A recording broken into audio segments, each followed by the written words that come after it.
how's the budget pressures?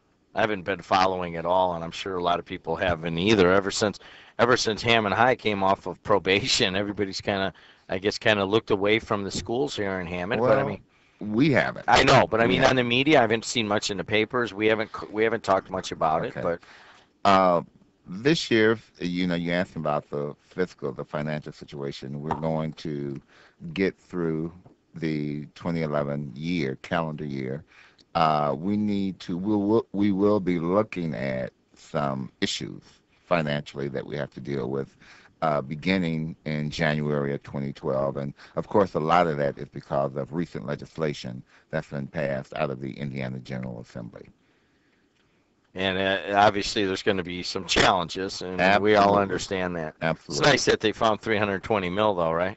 Pardon me? The governor found $320 million extra. That's nice to know, though, We're right? trying to see how much of that's going to come our way. That would be nice, That would wouldn't be it? very nice. That would make things a little bit easier. It would. I got to tell you, just going around the city to different restaurants and games and having people in the studios here and so forth, I got to believe that it seemed as if the maybe February of this year, perhaps morale amongst teachers, not just in Hammond, amongst all teachers, Mhm. was at a low that I've never even contemplated. Mhm. And I got to believe that in the last couple of months, everybody got in school, everybody's working with the kids again, that the morale has started to improve markedly. Would you agree? I would agree. The issue that there's a lot of details, Jim, that we need to confront and deal with as we go into the 2012 school year. But, just like, it wasn't just teachers. I mean, the whole educational community was extremely deflated because of a lot of what happened down in Indianapolis. But, like I said to you a few minutes ago, it is what it is. You may not like it, but you have to pull together and do what you can because we can't let the kids down. And that's our primary responsibility. All right, he's Dr. Watkins, and you have some friends with you today. I know one, and I don't know who's to your left. The Eric other Allen, left, the other to left. my left. Yeah, there you go. Your Okay. left. Eric Allen, teacher at Scott Middle School. He can tell you a little bit more about what his other duties and responsibilities are uh, at the school. And of course, Mr. Rivera to my right, principal of Scott Middle School. I just know him as Chris. And last time he was here, you weren't even principal, were you? I've been here one time before this year, so I was actually, yeah, I think even You were last year. principal by then? Yeah. Was it Nancy Snyder, the principal? No, Nancy was the principal at Hess Oh, Elementary. at Hess. My fault. I'm sorry. I've But got we him did- mixed yeah. up. I'm We thinking did come that. He together. was here Yeah. in the program with Nancy. Now, let's Maybe just talk that's- about her. Nancy Snyder was the principal at Hess, and now she's in the admin building, right? Yes. Hmm. And what does she do now? She's Title I program director. Oh, she's Title I program director. Mhm. Okay. And Title I is what again? The program that deals with high poverty, low achieving schools, federally grant funded initiative. Did I tell you the little anecdote with Nancy? I saw her not too long ago at Taco Real in Hammond, and we were talking about, I always, my kids get so mad. They're like, Dad, you ask everybody questions. Well, people, I want to know what's going on, right? I got to have my finger. Got to wear the pulse of the region, right? So I start talking, how are things going? And she's given me the same line that I just regurgitated, that it seems that people got back in school and the morale is getting better and that kind of thing. But we also talked about this loyalty to Hammond.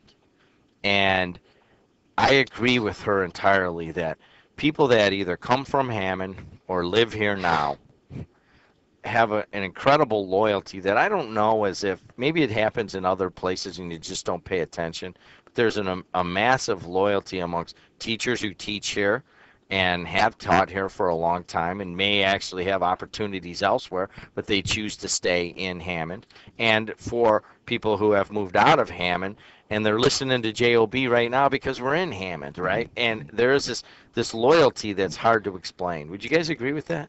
Well, I agree with you 100%. And I think that I have some outstanding administrators, some outstanding teachers in Hammond that could go to other communities where it would be far less challenging to do what they do. But there's something about the community of Hammond and the esprit and the camaraderie that, as an educational community, we try to promote in Hammond.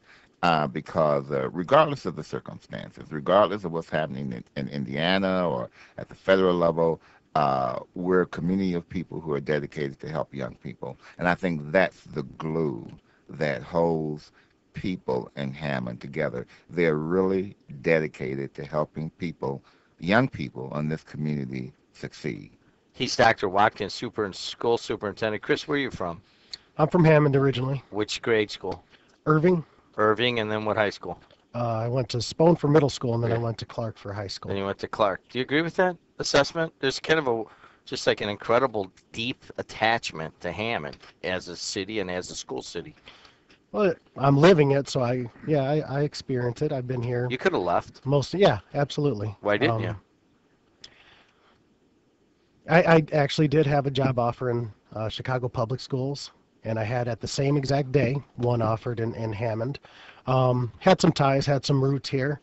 Just it was a tempting thing because that offer was over by Wrigleyville, and I'm a Cubs fan, so I was very tempted to go to Chicago into that that school building. It was I think it was called Kilmer, K through 8 at the time, and there's just some people, some connections through subbing and through whatnot that I felt more rooted in Hammond and wanted to kind of deliver back to some of the things I went through growing up right by El Taco Real and whatnot, and coming up through some different things and experiencing what Hammond is. And I thought I had a good insight as to what our children today are going through because I was the start of that change. Hammond wasn't always such a high poverty, high minority area, but I was part of that transition into that and experienced a lot of the obstacles that these kids face today, and I thought it would be a natural fit to stick around and work with these kids that I could probably relate to best.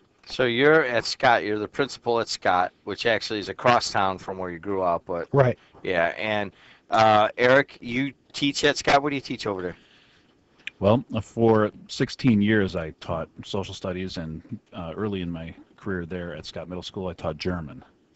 But now I'm one of the 2 master teachers in a program that we're working on. This is the first year of the TAP system, and it's a different system where we have 2 teachers that are in a capacity that I think could be best described as lead teachers.